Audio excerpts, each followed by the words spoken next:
Brian, you've done some work with Matt Cannell on the Baylor men's tennis team also. Yeah, competing for a Big 12 championship today. Regular season champs going to get the tournament today, hopefully. And we'll meet with Coach Cannell and the Bears next couple days to help get them primed and ready for a postseason run. Well, Brian, it's not uncommon to see that the teams that you work with often excel. I know you've worked with TCU in the past. You've worked with a number of clubs, Cal State Fullerton. But seemingly that the mental edge that your processes provide are really important and provide a winning formula for a lot of teams. Well, it's interesting. I had actually a chance this morning to spend some time with Coach Garrido from Texas, who's 5 national championships in 4 different decades, over 1,800 wins. And that's exactly what he said, Pat, was that it's about the process. So many people get stuck on the outcome and trying to win versus what they need to do to win. Well, Brian, that's such an important point, focusing on the process and not the result, which is what we try to teach young players all the time, because young kids are more focused on those results. They see the averages, they see the statistics, and baseball is a statistical game. So that's a great point you made. Well, if you look at the scoreboard, it says, Langford 298, which is his batting average, but that doesn't tell the story. If there's a runner on second base and no outs and he hits a ground ball to second to move that runner to third, that his batting average goes down, but his quality plate appearance goes up.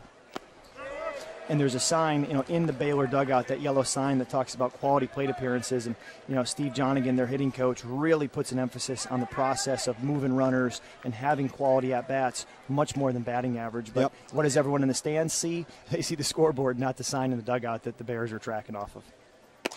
Well, so not only do you train a new process, you actually train a new measurement system.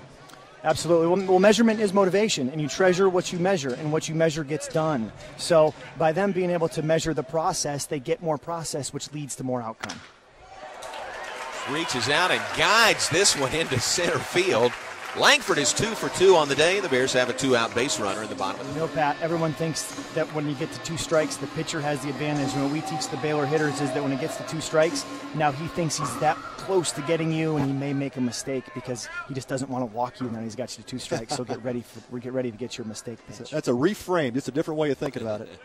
I love it. Cal Tui, one of the seniors recognized before the game today.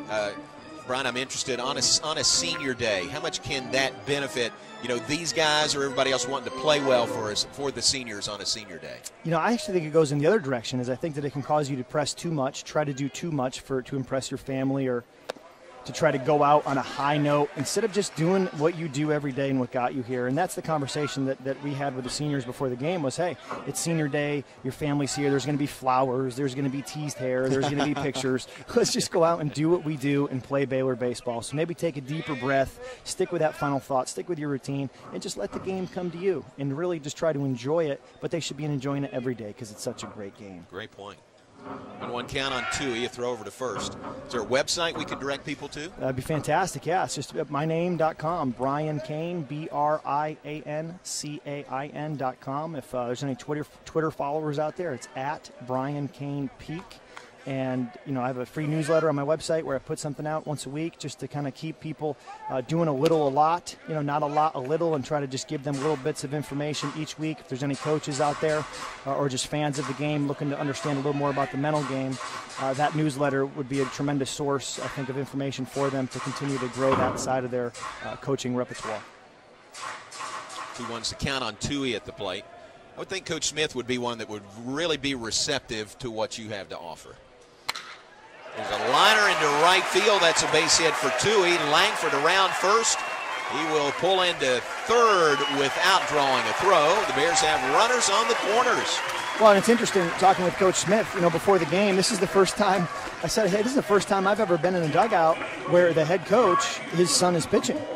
So how do you handle that emotion from a head coach standpoint? And he says it's the same way that the players handle it. I take a deep breath. I have to check in on myself. If I get out of control emotionally because it's my son who's pitching, I may make a mistake. So I've got to really try to separate the personal and the professional and just play the game. And what Steve has done such a beautiful job of is, he's got who's really running the offense, and Trevor who's calling pitches, and Steve has really embraced being the mental conditioning coach for the Baylor Bears, and he's the motivator. You know, he's the father, he's the godfather, and he runs the whole ship so beautifully that they've really taken on that personality, I think, of him, and have a lot of fun. Really, really high energy, fun team to be around. I think that starts with him, no question. Well, the mental, emotional part of the game, Brian, as we've talked about, is so important, and I think anything you can do to gain an edge in that area, you're just going to make you a better ball player. But what is the kind of the one thing you take the most pride in and what Baylor has learned from you this year? Yeah, I think what I take most pride in from what Baylor has learned, and it's been a 3-year process now, is really just having a process of training the mind and having a process of doing a little, a lot, not a lot, a little. And if you look at the signs in the dugout, a lot of teams in the country, they're the same signs. Whether they're the same signs every day and they're not talked about every day, that's just wallpaper. But he changes them. Coach Smith talks about them every day. He uses them in the pregame meeting.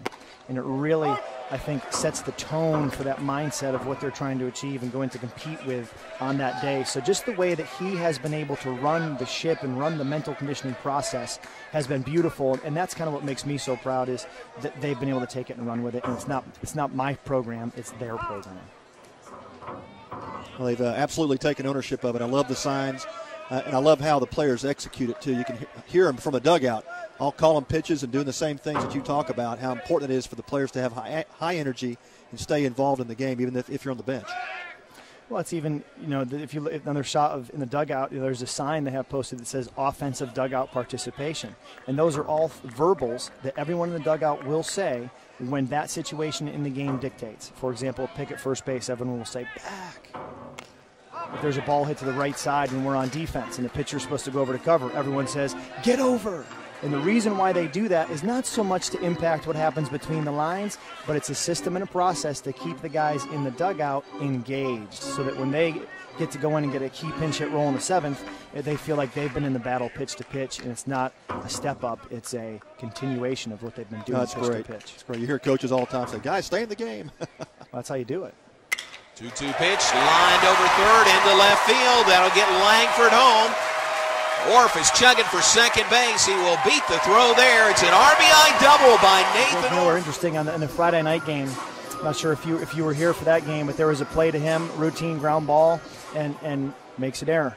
And then comes back, I think 2 hitters later, and makes one of the best defensive plays I've ever seen, coming hard up the middle, bare hand, throws the guy out at first base. And you wonder, his mentality, where we actually will practice, when you make an error, how do you release it? And if you see the next time a Baylor Bear makes an error, because that's probably going to happen because it's baseball, you'll see them either kick the dirt in front of them or even take their glove off and turn their back to home plate.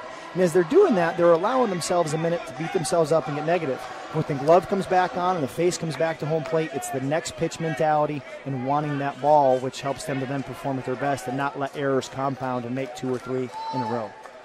You've got a term you call flush it. I think that's what some of the players are taught to do. Just flush it. It's behind you. Yeah, it's flush it.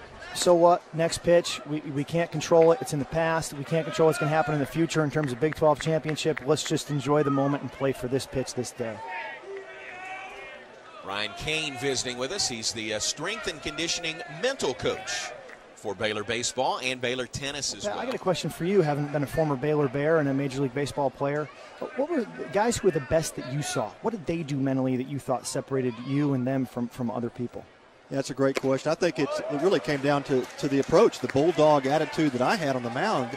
And I pitched angry, so I had a kind of a thing I went through myself. But I think it really was. It was that mental approach. When I stepped on the rubber, nobody was going to beat me. And if he got a hit, it was just lucky. Or I just made a bad pitch. But that's the approach that I had as a pitcher. Ryan, not only do you work with Baylor, you work with a number of teams. So Baylor has not bought the exclusive. I imagine that would cost too much. So how many teams are you currently working with? Right now I've got about 22 Division I college baseball programs. And overall with all sports, I'm just under 50. I got 48. So looking to get 2 more, and then I will be capped. Because there's only so many days in a year. Ryan, thanks very much. Appreciate it. Thank you for having me on. I enjoyed it very much, and sick 'em Bears. All right, Brian Cain with us, works with Baylor. The mental side of the game. Check out his website, BrianCain, CAIN.com. Brian, previously, and appreciate you lining that up, him come up here and visit with us. I knew Baylor had someone that they worked with in this category, but I'd never met Brian before. And I got a couple of copies of his books, and I look forward to reading them. Well, fantastic guy, and he's really done some great work. And he did come to Southlake and teach our kids a few years back, and had a chance to sit with Brian and actually do some work together. on the side. So, no, he's great. I love his approach. And as we talked about, that mental approach to the game is so important.